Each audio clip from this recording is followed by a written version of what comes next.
Life After Prison. By Silence You. Kabanata 2801 hanggang 2810. Ang tila papuri ni Hora ay sa katunayan ay isang senyales na hinahangad niya ang Oculus Blade, at si Severin ay dumating din sa parehong conclusion. Sa sandaling iyon, nagkakagulo ang damdamin ni Hora, at naramdaman niya ang pagbilis ng kanyang paghinga. Hindi nakakagulat na hindi nanalo sina Tomos at Sachin laban kay Severin, ang huli ay may level 5 Protective Divine Weapon. Ang isang Protective Divine Weapon na dumig sa 5 Tribulations ay itinuturing na pangunahing kayamanan sa lahat ng Divine Weapons. Ang isang ordinaryong Supreme Paragon na may hawak nito ay maaaring maging invincible sa anumang sitwasyon, habang ang isang half-immortal na halimaw ay makakakita ng pagtaas ng hindi bababa sa 10 hanggang 20 kapag ginamit ito, ang bilang na iyon ay maaaring umabot pa sa 70 hanggang 80 sa tamang mga sitwasyon. Halimbawa, ginamit ni Adrian ang level 3 divine weapon ng Grundy Uno Sacred Land sa baybayin ng Eastern Sea at nagawang magdulot ng matinding pinsala kay Darius ng Dragonoid sa kabila ng pakikipaglaban sa dalawang kalaban. Ang mga benepisyong ibinibigay ng isang protective divine weapon sa isang half-immortal na halimaw ay hindi dapat maliitin. Nagulat si Hora ngunit kasing sabik din na makuha ang Oculus Blade ni Severin para sa kanyang sarili. Isang ekspresyon ng kasakiman at inggit ang bumalot sa kanyang mukha. Tinitigan ni Severin ang mga berdeng kumikinang na mata ni Hora at pakiramdam niya ay pinipigil ng di nakikitang presyon ang kanyang buong katawan. Hindi niya inaasahan na ang isang individual na may ganitong lakas at tangkad ay haadlang sa kanyang paglalakbay sakay ng summon airship.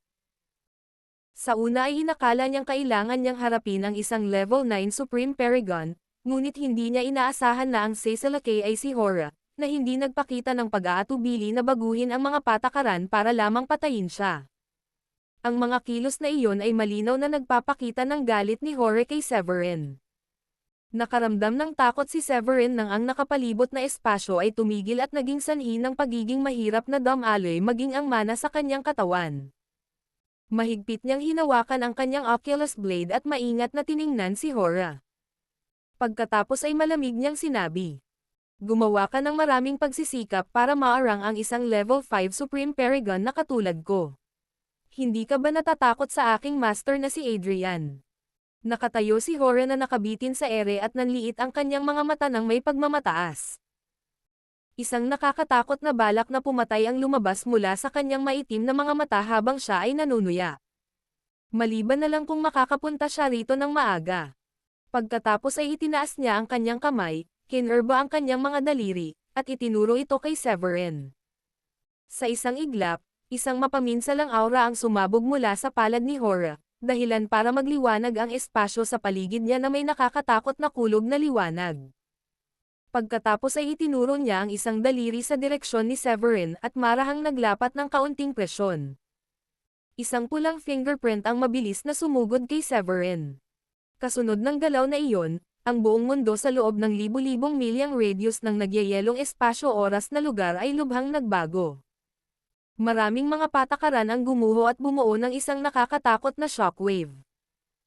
Natakot si Severin nang makita ang eksenang iyon, at nanigas ang kanyang buong katawan bilang paalala na ang sitwasyon ay nagiging seryoso. Hindi siya mag-aatubiling iwasan ito sa ilalim ng normal na mga pangyayari, ngunit kailangan niyang isaalang-alang na ang kanyang mga asawa ay nasa summon airship sa likuran niya. Hindi sila kailanman pababayaan ni Severin. Sinulyapan ni Severin ang papalapit na pulang fingerprint at huminga ng malalim habang pinapalakas ang kanyang determinasyon. Sa susunod na sandali, ang kanyang buong katawan ay tila naging isang espada na naglalabas ng kakilakilabot na pamamahala ng swordsmanship. Ang mga patakarang iyon ay bumuhos sa Oculus Blade, na naghatid ng liwanag at ningning sa espadang hawak niya.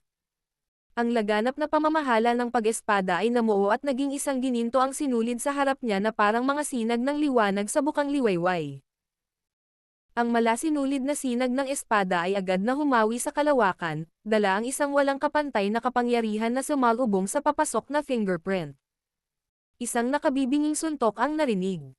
Pinanood ni Severin ang daliri ni Hora na dumampi sa sinag ng espada. Isang malakas na shockwave ang naramdaman, na sinundan ng pagsabog ng maliwanag na liwanag. Biglang tumigil ang pamamahala ng swordsmanship at nawasak sa loob ng wala pang isang iglap. Sa kabilang banda, ang teknik ni Hora ay makapangyarihan pa rin, bagamat hindi na kasing lakas ng dati. Namutla ang mukha ni Severin bilang tugon at mamulong siya ng malalim. Hindi pa rin ako sapat na malakas laban sa halimaw na ito kahit na gumagamit ako ng level 5 protective divine weapon. Mabilis siyang tumugon at ginamit ang tumataas na mana sa kanyang panloob na mundo, lalo na ang sa mabituing kalangitan na nagniningning ng maningning. Ang kapangyarihan ng hindi mabilang na mga bituan ay namuo sa kanyang kamao, kasama ang nakakatakot na aura na nagdulot ng pagbabago sa kalawakan na parang maaari itong mabasag anumang oras. Habang papalapit ang fingerprint, itinaas ni Severin ang kanyang kamay at nagbigay ng isang malakas na suntok.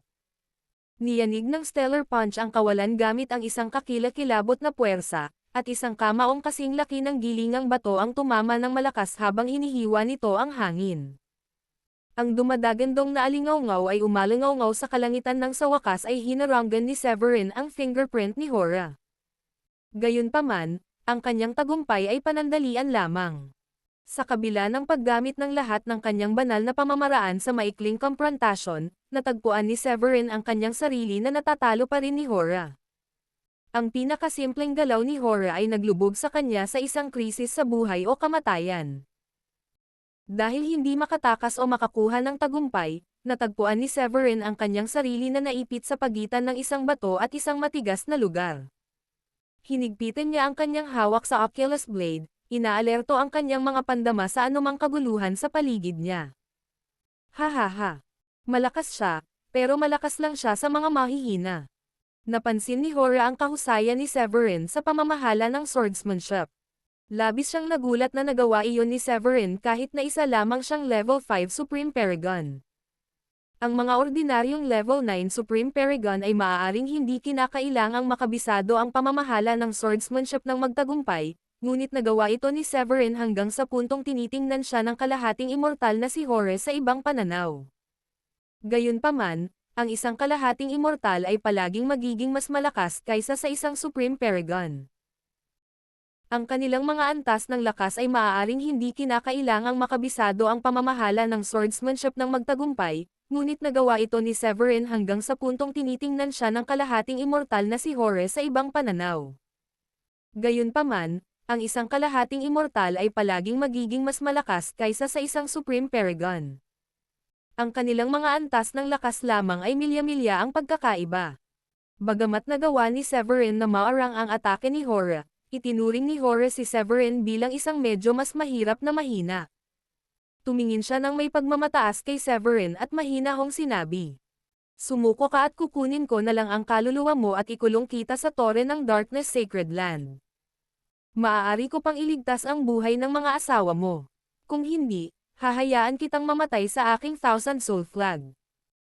Isang walang katapusang pag-agos ng enerhiya ng multo na parang demonyo ang sumabog mula kay Hora, na nagpabago sa walang tigil na espasyo tungo sa isang eksenang nakapagpapaalaala sa purgatorio. Ang panaghoy ng mga multo at alulong ng mga lobo ay narinig kasabay ng walang humpay na madilim na hangin. Malabo na mararamdaman ang dalawang espiritual na kayamanan sa gitna ng masamang aura, at ang mga sandatang iyon ay kapantay ng isang protective divine weapon. Ang una ay isang toreng kasing laki ng kamao na naglalabas ng hindi mabilang na pulang apoy ng lotus at naglalabas ng matinding presyon. Ang pangalawa ay ang 1,000 soul flag na naglalabas ng hindi mabilang na matinis na sigaw na nagtanim ng takot sa puso ng lahat ng nakakita nito. Nahaharap sa banta ng mga pag-atake ni Hora, nagpalitan ng tingin si Severin sa kanyang mga asawa na sakay ng summon airship. Mapanghamong tugon ni Dayan. "Mangarap ka pa. Mas gugustuhin ko pang mamatay sa labanan kaysa hayaan mong ipahiya mo ang asawa ko." Namula sa galit ang mukha ni Gilda habang sinasabi niya iyon. "Hindi kailanman susuko ang asawa ko kahit kanino." Sinang-ayunan ni Sheila ang kanilang damdamin. Mas marangal ang mawalan ng buhay sa labanan kaysa sa mabuhay bilang mga duwag. Naikuyom ni Severin ng mahigpit ang kanyang mga kamao nang marinig ang kanilang determinasyon. Ang kanyang level 5 Supreme Paragon attainment ay biglang bumangon mula sa kanyang katawan, at hindi niya hahayaang mabihag siya ng sinuman ng walang laban. Ang pagsuko sa pagkatalo ay isang gawa ng kaduwagan. Ang pagkamatay sa labanan ay tanda ng katapangan. Nako! Nakakaantig talaga. Isang masamang ngiti ang sumilay sa kulubat na mukha ni Hora. Gagawin ko ang gusto mo at hahayaan kitang sumama sa iba pang mga kaluluwa sa aking Thousand Soul Flag. Mabilis niyang ikinumpas ang kanyang kamay at pinaghalo ang madilim at nakakatakot na enerhiya ng Thousand Soul Flag sa kanyang kamay. Pagkatapos ay ikinumpas niya ang bandila ng napakabagal, at ang sandata ay sumabog na may nakakatakot na puwersa ng pagsipsip. Kahit ang mga panuntunan ng langit at lupa ay hindi nakayanan ang puwersa at nauwi sa pagguho mula sa kawalan. Pinagpawisan ng malamig si Severin nang masaksihan ang eksenang iyon. Ang kanyang level 5 Supreme Paragon Strength ay mabilis na tumaas sa kanyang katawan, at ginamit niya ito upang labanan ang puwersa ng pagsipsip. Kahit gaano niya sinubukang lumaban, naramdaman pa rin niya na ang espasyo sa paligid ng kanyang katawan ay mabilis na hinihigop patungo sa direksyon ni Hora. Namula ang mga mata ni Severin. Ikinumpas niya ng walang ingat ang Oculus Blade sa kanyang kamay at pinakawalan ang pamamahala ng swordsmanship sa isang mabilis na paraan. Binuka ng sinag ng espada ang espasyong nakapalibot kay Severin habang sumusulong siya. Sinamantala ang pagkakataong iyon, umungol ng malakas si Severin, na naging dahilan upang uminit ang enerhiya at dugo sa kanyang katawan. Nagpumiglas siya palabas ng nagyayelong space-time sa pamamagitan lamang ng pag-asa sa lakas ng kanyang pisikal na anyo. Hindi nagtagal ay lumabas siya mula sa di nakikitang putik na iyon at matagumpay na nakalayo kay Hora. Medyo nagulat si Hora nang makita niyang kaya pala ni Severin na makawala sa kontrol na hawak niya sa kalawakan. Ang lakas ng isang kalahating immortal ay lampas sa imahinasyon ng isang level 5 Supreme Paragon. Hindi nag-aksaya ng oras si Hora sa paglulunsad ng pangalawang atake. Iwinagayway niya ang maliit na tatsulok na bandila sa kanyang kamay, at ang mga batas ng langit at lupa ay agad na nagsimulang gumuho. Lahat ng nasa paligid nila ay gumuho na parang isang eksena mula sa dulo ng mundo. Sa isa pang alon, ang Thousand Soul Flag ay agad na naging isang maliit na bundok. Hindi mabilang na itim na daloy ng masamang enerhiya ang nakalaylay, at ang lupa sa ilalim ng mga batis na iyon ay gumuho. Sa ilalim ng mahusay na kontrol ni Hora, hindi mabilang na mga multo na nakasuot ng itim na baluti ang nagmarcha palabas ng Thousand Soul Flag.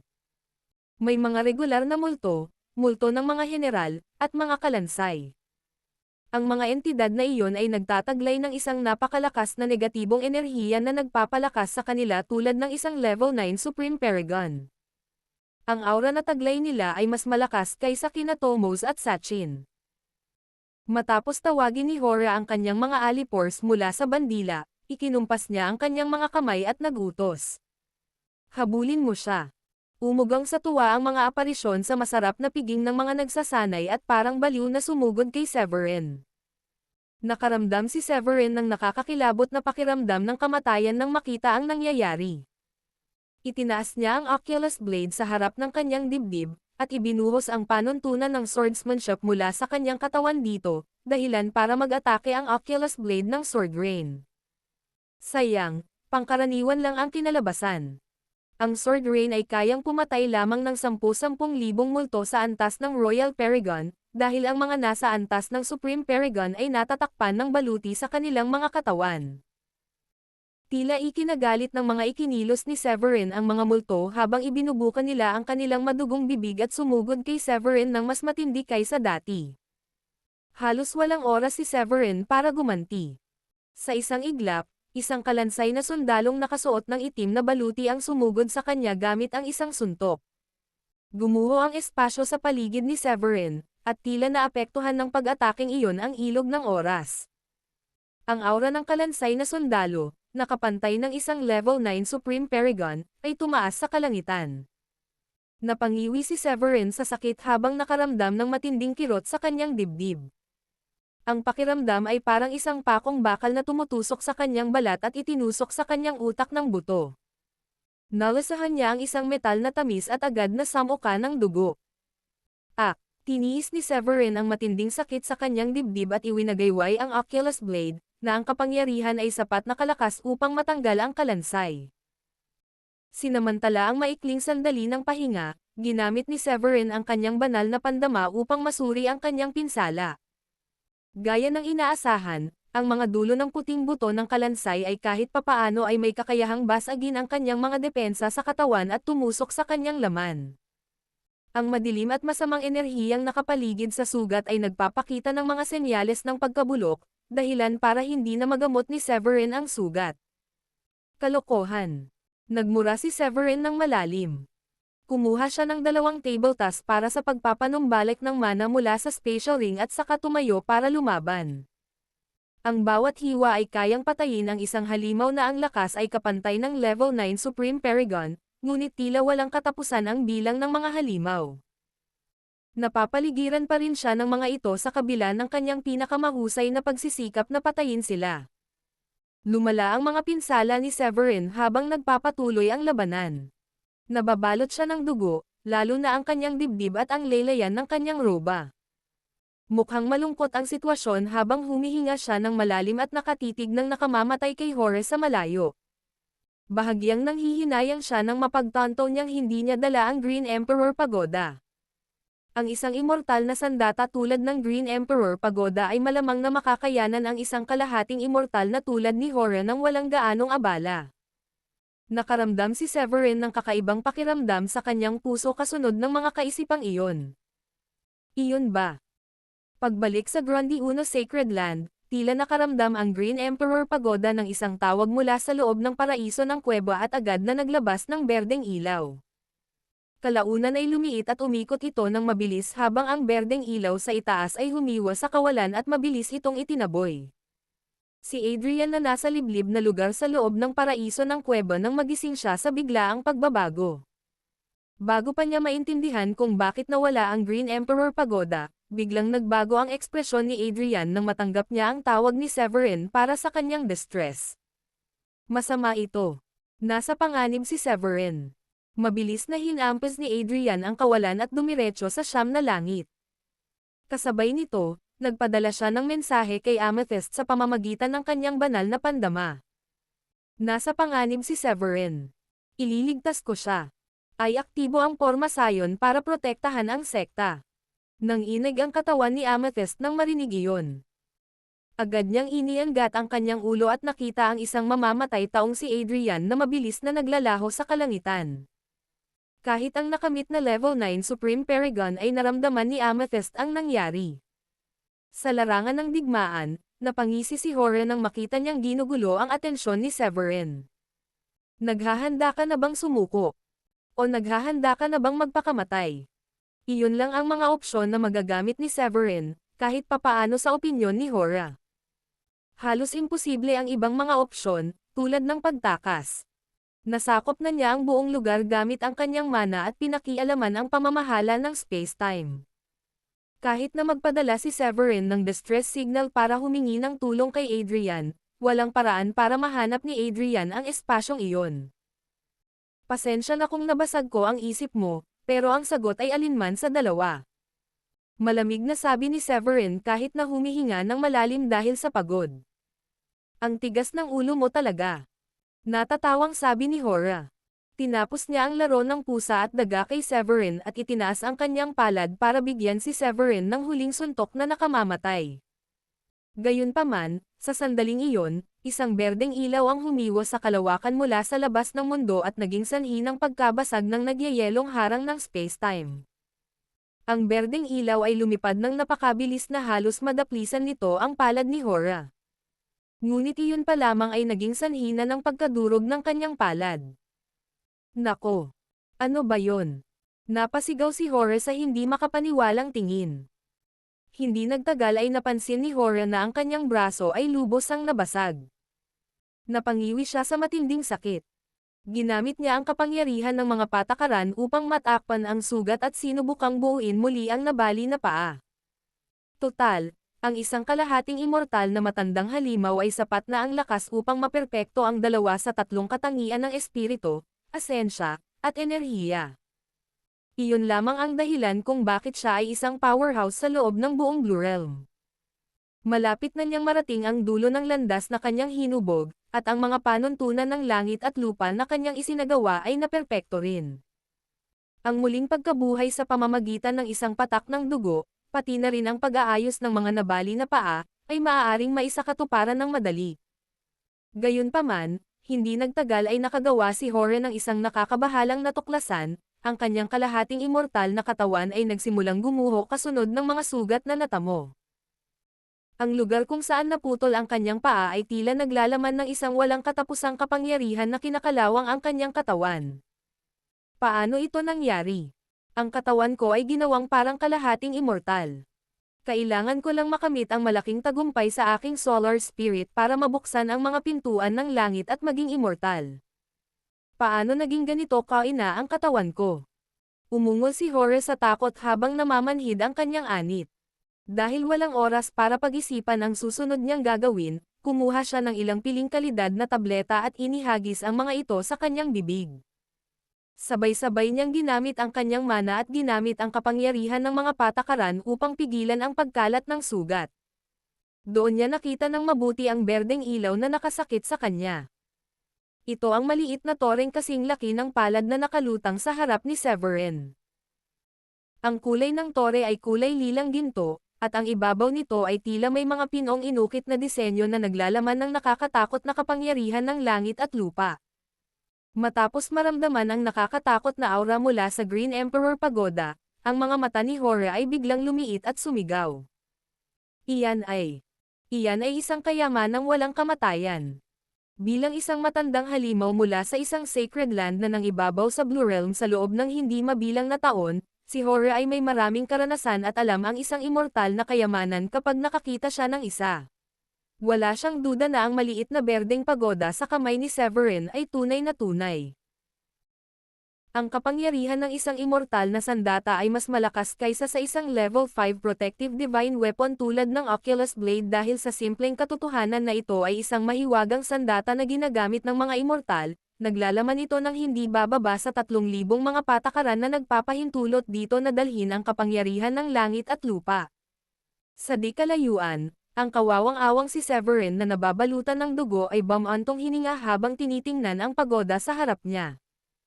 Naisip niya ang pagoda sa isang mahirap na sitwasyon, at tumugon ito sa kanyang pagkabalisa kahit na malayo ito sa 10,000 milya ang layo.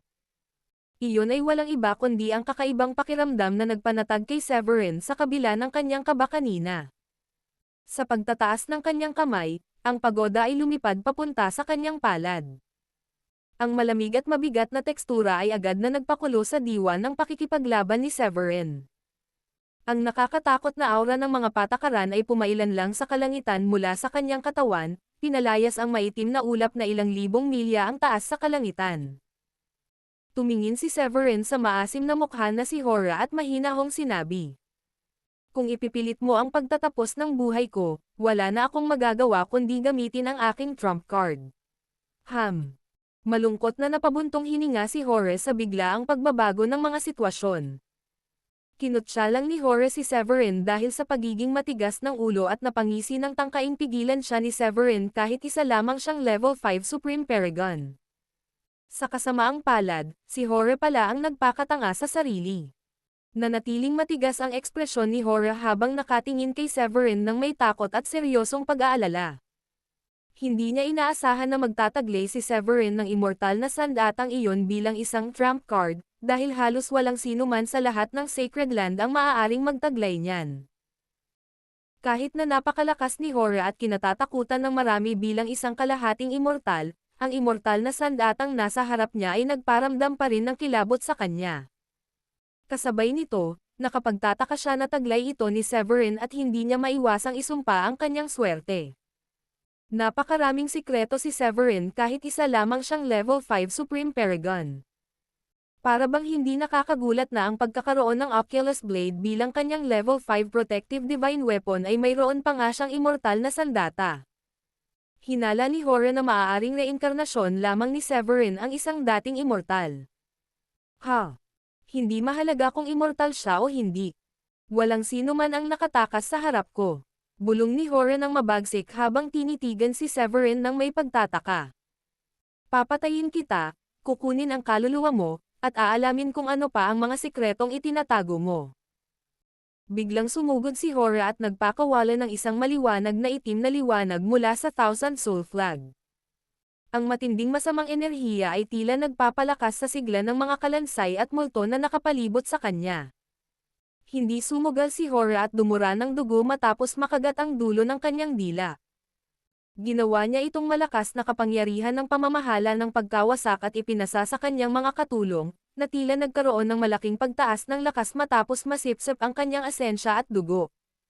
Ang mga may lakas na parang level 8 Supreme Paragon ay agad na umakyat sa level 9, at mahigit isang dosina sa kanila ang sumugod kay Severin sa isang iglap. Nang masaksihan ang eksenang iyon, nanlamig ang ekspresyon ni Severin habang sumisigaw. Hinihingi mo pa. Inihagis niya ang Green Emperor Pagoda sa kanyang kamay, na nagpasabog nito sa hangin na parang bulalakaw. Ang mga multo at kalansay na tinamaan ng pagoda ay agad na naging mga ulap ng itim na usok at tuluyang nalipol. Mahigit isang dosenang halimaw ang napatay ni Severin sa loob lamang ng ilang sandali. Mas naging seryoso ang ekspresyon ni Hora. Naglabas siya ng isang malakas na aura na parang nakamamatay na tila lumitaw sa harap niya, na nagbukas ng halos 100 talampakan na espasyo sa harap niya. Nagbubukal si Severin ng diwa ng pakikipaglaban habang winawasak niya ang mga multo at kalansay mula sa Thousand Soul Flag. Ang kanyang mga damit na may mantsa ng dugo ay nakatalukbong sa kanya na parang isang patong ng baluti na kulay dugo, at ang itim na buhok sa kanyang mga balikat ay lumutang sa hangin habang ang kanyang aura ay lumilipad sa kalangitan. Ang pagkawasak ng mga kaluluwa sa loob ng Thousand Soul Flag ay naging sanhi ng pagbaba ng grado ng kayamanan, at hindi na ito maituturing na isang pinakamataas na gradong espiritual na kayamanan. Sa isang pagsabog ng galit, naniningkit si Hora at sumigaw. Babayaran mo ito. Sa sandaling iyon, ang tore ng Darkness Sacred Land na natatakpan ng hamog na nakahiga sa likuran niya ay sumabog sa isang itim at masamang liwanag. Ang enerhiya ng isang level 2 protective divine weapon ay walang awang dinurog ang espasyo. Sa isang iglap, ang lupa sa ilalim ng kanilang mga paa ay nabasag, bumuo ng hindi mabilang na malalaking bangin na nagbuga ng kumukulong magma. Itinaas ni Hora ang kanyang kamay at tinatakan sila, at ang Darkness Tower ay tumaas habang ang nakakatakot nitong kapangyarihan ay sumugod patungo kay Severin upang supulan siya. Humakbang si Severin at ginamit ang Oculus Blade upang magpakawala ng isang sinag ng espada na kulay bahaghari. Sky Soil Heptagold Energy. Isang sinag ng espada na may iba't ibang kulay ang lumitaw sa likuran niya, na parang dumadaloy mula sa dulo ng ilog ng panahon mula sa daan-daang milyong taon, na humihiwal ng isang daanan sa kawalan. Ang enerhiya ng gintong espada ay walang humpay na nagliwanag na parang liwanag mula sa isang Diyos. Matapos pakawalan ang sinag ng espada na may iba't ibang kulay, nagpatuloy si Severin at balisang ginamit ang mana sa loob niya upang magpakawalan ng sunod-sunod na mga pag-atake. Stellar Punch. Dharma Energy. Spatial Cleave. Napuno ng mga banal na liwanag ang kalangitan at nagliwanag sa malalawak na bahagi ng kawalan. Ang kanilang labanan ay naging isang paligsahan ng walang kapantay na lakas habang ang kanilang enerhiya ay tumatagos sa kalawakan at sinira ang mga banal na kadena ng kaayusan. Ang malakas na epekto ng kanilang labanan ay nagkaroon din ng epekto sa nakapalibot na espasyo-oras. Bagamat pinalakas ito ni Horus sa simula gamit ang napakaraming mana kaya't ito ay naging matatag, ang shockwave ng kanilang labanan ay sumires sa lahat ng bagay sa loob ng ilang libong milyang radius. Kasabay nito ay ang paglitaw ng magulong enerhiya mula sa kawalan. Sa itaas ng larangan ng digmaan, ang 9 na langit ay tila nabaligtad habang ang kalawakan mismo ay nagdurusa mula sa kapangyarihan. Matapos magpalitan ng ilang daang suntok, ang bagbog, pasa, at duguan na katawan ni Hora ay napuno ng maraming sugat. Nanginig siya ng hindi mapigilan dahil sa natitirang kapangyarihan ng Green Emperor Pagoda na kumakalat sa sugat sa kanyang bali na braso. Nang makita niyang hindi niya kayang talunin si Severin kahit na ilang dosenang galaw na ang nagawa, nagsimulang makaramdam ng pagkabalisa si Hora. Ang patuloy na pag-atake ni Severin ay nag-iwan sa kanya ng takot sa pinakamasamang mangyayari. Ilan pa bang divine techniques ang meron ang batang ito? Sumulyap si Hora sa gumuguhong espasyo sa paligid niya at naramdaman ang pagkirot ng kanyang puso. Hindi ko na kayang ipagpaliban pa ang labanang ito. Kailangan ko siyang patayin sa lalong madaling panahon. Kapag nabasag na ang 9 nether space na kanyang nilikha, ang shockwave ng labanan ay aabot sa 10,000 milya sa isang iglap. Mararamdaman ito sa Midland, North Sea, at maging sa East Plain. Kung mangyari iyon, malamang na marami sa mga kalahating immortal na iyon ang maaalarma. Kung alam ni Adrian na ang kanyang disipulo ay kailangang magdusa sa mga kamay ni Hora, tiyak na gagawin ni Adrian ang lahat para wakasan ang buhay ni Hora. Bagamat nagsimula na ang dalawang puwersa ng digmaan, ayaw ni Hora na maging catalysta na nagpasiklab ng isa pang digmaan sa pagitan ng mga kalahating immortal. Iyon ang dahilan kung bakit pinili niyang maglagay ng bitag sa isang napakalayong lugar. Dahil dito, sinulyapan niya ang mga pinsala sa kanyang katawan at tiniyak na hindi ito nakamamatay kahit na maraming sugat. Ang tanging bagay na bumabagabag sa kanya ay ang sugat na dulot ng Green Emperor Pagoda kanina. Ang mga patakaran mula sa pagoda ay patuloy na nanatili, na labis na ikinadismaya ni Hora. Hindi rin naman gaanong bumuti ang sitwasyon sa panig ni Severin. Ang kanyang berdeng roba ay nagkulay maroon, at ang kanyang aura ay nagsisimulang hamina. Ang kanyang pisikal na katawan, na karaniwang kasing lakas ng isang protective divine weapon, ay natatakpan ng mga sugat na napakalaki kaya't nalantad ang kanyang mga buto. Nang inig ng bahagya si Severin habang hawak niya ang espada sa isang kamay at ang tore sa kabila. Alam niyang kaya lang niyang mabuhay ng ganoon katagal dahil sa Green Emperor Pagoda. Kung wala ito, matagal na sana siyang patay kahit na may tulong ang isang level 5 protective divine weapon tulad ng Oculus Blade. Huminga siya ng malalim at malamig na tinitigan si Hora sa hindi kalayuan. Ang mana sa loob ng kanyang cell universe ay tumatakbo ng paulit-ulit upang punan ang kakulangan sa kanyang panloob na mundo. Huminga ng malalim si Hora at mahinahong sinabi. Isa ka sa mga pambihirang henyo na pumipilit sa akin na gamitin ang aking trump card. Kahit ang isang ordinaryong level 9 Supreme Paragon ay hindi makakalaban niya, lalo na ang isang level 5 Supreme Saint, ngunit si Severin ay umasa sa Green Emperor Pagoda at sa Oculus Blade upang matiyak ang kanyang kaligtasan. Kung hindi lang miyembro ng Grundy Uno Sacred Land si Severin na pumatay sa dalawa sa kanyang mga disipulo, lubos sana niyang mapapahalagahan ang kanyang talento. Agad niyang kinagat ang dulo ng kanyang dila at kumuha ng dugo. Ang asensya ng dugo ay naging liwanag ng dugo na tumagos sa Darkness Tower na kasing laki ng bundok. Ang aura sa itaas ng sandata ay sumiklab at napuno ng hindi mabilang na pulang kulog.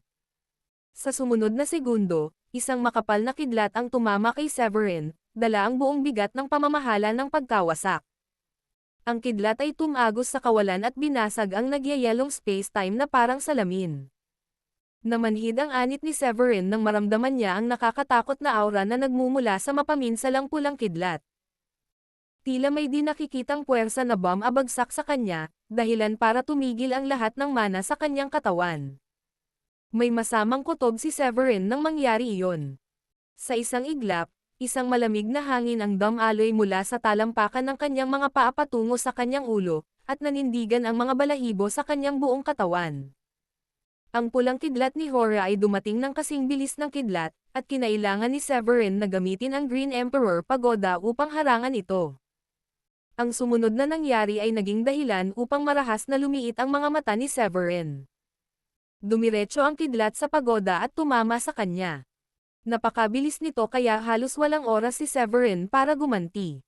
Ang papalapit na kidlat ay nag-iwan kay Severin ng walang ibang nararamdaman kundi kawalan ng pag-asa. Ang trump card ni Hora ay sapat na malakas upang malampasan ang depensa ng isang immortal na sandata. Kumislap sa kanyang isipan ang buong buhay ni Severin dahil pakiramdam niya ay naselyuhan na ang kanyang kapalaran. Hindi ka makakalusot dyan, Hora. Isang boses ang umalangaw-ngaw sa kalangitan na tila kidlat sa pandinig ni Severin. Pagkatapos ay nakita ni Severin ang isang figure na tumatawid sa harap niya sa bilis ng liwanag.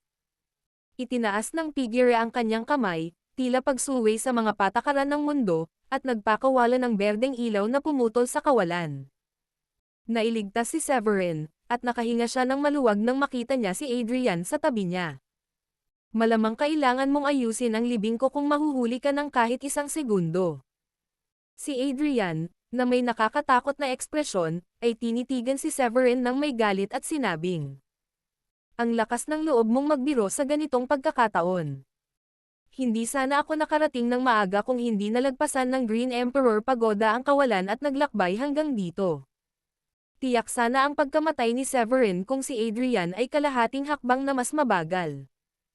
Kinilala niya na si Hora ay may isang napakakapakipakinabang na paraan upang matiyak na ang espasyong kanyang itinayo ay imposibleng matukoy ito mula sa labas ng mundo.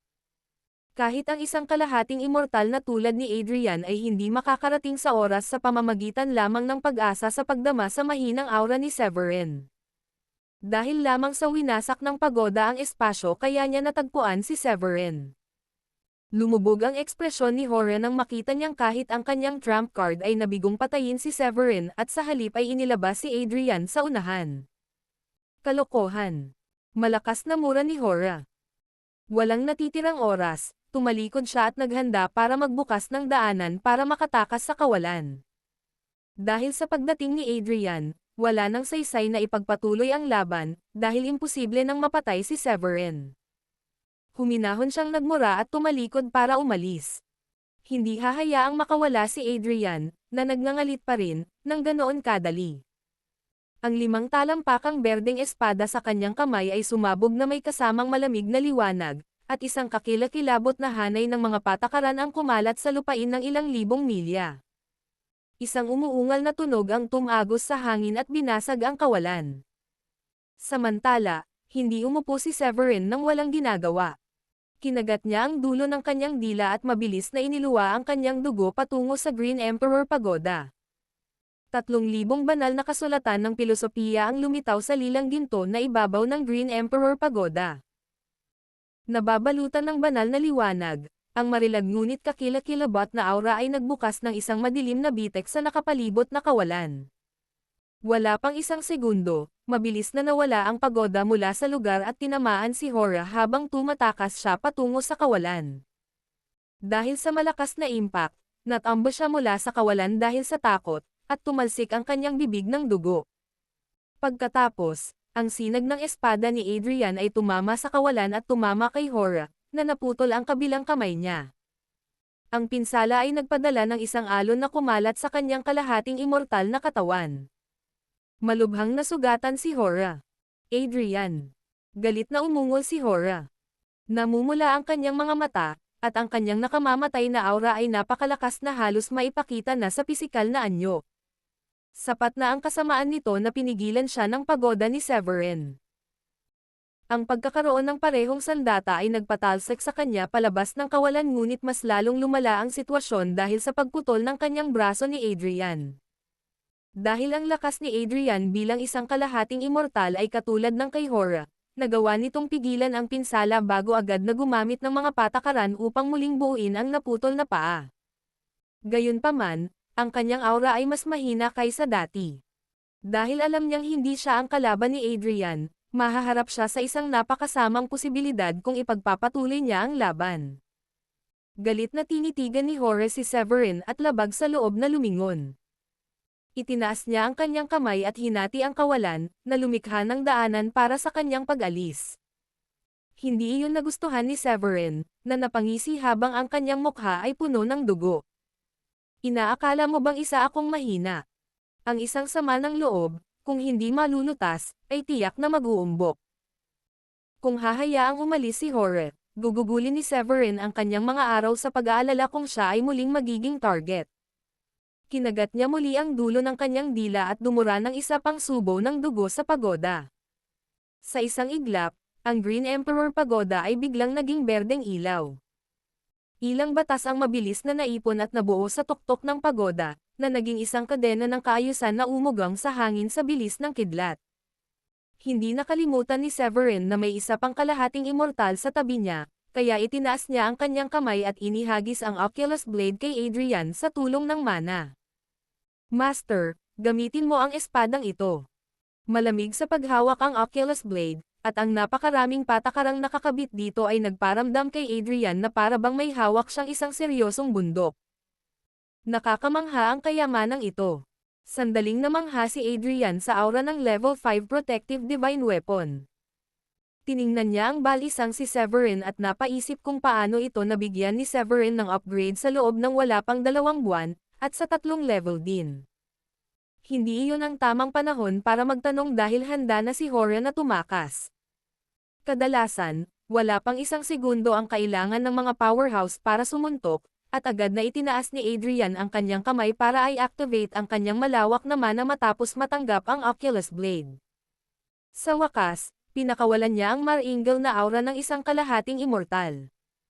Sa sumunod na sandali, hindi mabilang na mga patakaran ng banal na liwanag ang nagtagpo sa Oculus Blade, na ang gilid ay napakatalas na kayang tumagos sa balat ng isang tao ng ilang libong milya.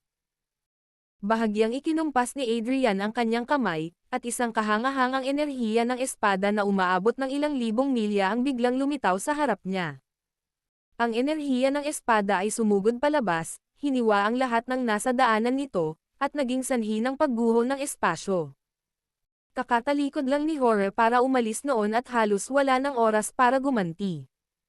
Nang maramdaman niyang nasa panganib ang kanyang buhay, agad siyang umatras mula sa kawalan at sinubukang iwasan ito. Matapos tumakbo ng ilang milya ang layo, nakita ni Hora ang isang banal na kadena ng kaayusan na bumagsak sa lugar kung saan siya nakatayo kanina. Ang maringal na kapangyarihan ng banal na cade ng iyon ay sum-ire sa kawalan sa loob ng ilang libong milyang radius. Ang mga elemento, kasama ang magulong enerhiya at mga puwang sa espasyo, ay bumulwak mula sa kawalan. Ang lupa sa ibaba ay hindi nakayanan ang napakalaking puwersang iyon at lumubog ng ilang dose ng talampakan sa ibaba.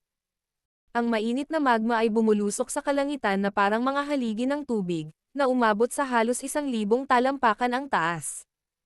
Pinunasan ni Hora ang malamig na pawis sa kanyang noo, habang nanginginig pa rin sa takot. Nagpapasalamat siya na mabilis siyang nakariyak. Iniwan na siya ng pagoda na nasugatan, at ang mga patakarang nabuo nito ay nananatili pa rin sa sugat. Kaya naman hindi na gumaling ang kanyang bali na braso at lubos na nakaapekto sa kanyang lakas. Nang dumating si Adrian at hiniwa ang kanyang braso ng walang awa, naramdaman ni Hora na nakatanggap siya ng isang napakalakas na suntok. Bagamat umasa siya sa kanyang makapangyarihang kalahating immortal na pangangatawan upang muling buuin ang mga naputol na paa, ang aura sa kanyang katawan ay tinamaan pa rin. Ang isa pang suntok ng banal na kadena ng kaayusan ay malamang na magbabalat sa kanya ng buhay, kung hindi man ay direktang papatay sa kanya. Hindi nagtagal ang ginhawa ni Hora. Isang gininto ang bahaghari na parang espada ang biglang lumitaw sa kanyang paningin, palaki ng palaki habang papalapit sa kanya. Mabilis na dumating ang bahaghari na parang espada at may taglay na napakalakas na aura kaya't nanginig ang kaluluwa ni Hora nang makaramdam siya ng kirot sa kanyang anit. Ang bahaghari na parang espada na ilang libong milya ang haba ay tumakip sa kalangitan, na parang hinati ang kalangitan sa kalahati. Nakatitig si Hora sa papalapit na sinag ng espada at sumigaw. Nako, naiintindihan ko. Ang galing mo naman talaga, Adrian. Ang isang kalahating immortal na gumagamit ng level 3 protective divine weapon ay makakapagpataas ng kanilang combat effectiveness ng ilang porsyento. Nauna nang umasa si Adrian sa kanyang level 3 protective divine weapon para makipaglaban kina Xavier at Darius nang hindi nawawalan ng kalamangan. Dahil ipinahiram ni Severin ang Oculus Blade kay Adrian, ang lakas at combat power nito ay makakatanggap ng malaking tulong. Bukod pa rito, ang atake ay walang awang nagugat sa tunay na galit ni Adrian. Halos tiyak na nakadagdag iyon sa kakilakilabot nitong lakas. Natakot si Hora sa nalalapit na atake at nagpasya na ang pagharap dito ay hindi isang magagawang tugon. Ginamit niya ang Darkness Tower at ang Thousand Soul Flag para harangan ang atake sa pag-asang mabibigyan siya nito ng oras para makatakas. Sa kasamaang palad, hindi inaasahan ni Hora na ang dalawa niyang armas ay mababasag at sasabog sa mga piraso sa sandaling madikit ang mga ito sa divine weapon. Ang natitirang lakas ng sword beam ay patuloy na sumulong, dala ang maringal at walang hanggang presyon ng mga patakaran ng langit at lupa habang patungo ito sa direksyon ni Hora. Kalokohan. Napamura si Hora nang makita iyon. Wala nang oras para mag-isip. Agad niyang ginamit ang kapangyarihan ng mga patakaran upang bumuo ng panangga sa kanyang katawan. Kakalabas pa lang niya nito nang tumama ang bahaghari ng espada.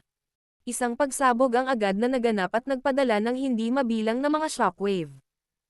Ang shockwave, na nakikita ng hubad na mata, ay kumalat sa lahat ng direksyon at naging sanhi ng panginginig ng kawalan. Ang mga vibrations nito ay naramdaman sa buong Midland at North Sea. Sa gitna ng pagsabog na iyon, si Hora ay napaatras ng shockwave. Ang kanyang mga damit ay naging mga piraso ng tela, at ang kanyang buong katawan ay natatakpan ng dugo at laman. Maging ang kanyang mga buto at mga panloob na organo ay nakikita. Isang malaking halaga ng gininto ang dugo ang tumulo sa sugat, pinatay ang mga elemento habang ito ay bumagsak sa lupa. Kung hindi dahil sa malakas na sigla ng kanyang makapangyarihang kalahating immortal na pangangatawan, naramdaman ni Hora na mamamatay na sana siya noon din. Kasabay nito, ang kanyang aura ay hamina, at ang kanyang nakamit ay tila nagpapakita ng mga palatandaan ng pagbaba sa antas ng isang Supreme Paragon. Galit na galit siya, at mayroon siyang malalim na puot kina Adrian at Severin. Naharangan ang kanyang daanan para makatakas. Ang Green Emperor Pagoda ay nasa unahan habang hawak ni Adrian ang Oculus Blade sa likuran niya. Ang sitwasyon ay lalo lamang nagpulala sa galit ni Hora. Kinagat niya ang dulo ng kanyang dila para sumangot ng dugo at agad na sumugod kay Severin. Ito ay isang pagtatangka na atakihin si Severin at pilitin si Adrian na pumili kung ililigtas niya si Severin o ang mga armas. Tila iyon lamang ang paraan para makalabas si Hora ng buhay sa sitwasyon. Gayunpaman, napangisi si Adrian nang makita ang mga kilos na iyon at agad na ginamit ang Oculus Blade para maghagis ng isa pang hiwa. Matapos hiwain ang kawalan, pinuno ng banal na liwanag ang kalangitan at tinamaan si Hora ng walang kapantay na puwersa. Gumuho ang mga patakaran sa paligid niya, at ang espasyo ay naging alikabok. Bilang resulta, ang katawan ni Hora ay napunit din. Sinubukan lang ng kaluluwa sa loob niya na palaganapan ang mga panuntunan ng langit at lupa at gamitin ito upang ayusin ang kanyang pisikal na katawan, ngunit sa wakas ay napigilan ito ng kapangyarihan ni Adrian. Nawalan ng pag-asa si Hora nang makita niya kung gaano kawalang saysay ang magpumiglas. Hindi ako papayag na sumuko sila. Pinaganya ni Hora ang kanyang natitirang kapangyarihan at pinag-alab ang kanyang kaluluwa. Sa isang iglap, tila lumitaw ang isang maliwanag na araw sa kawalan.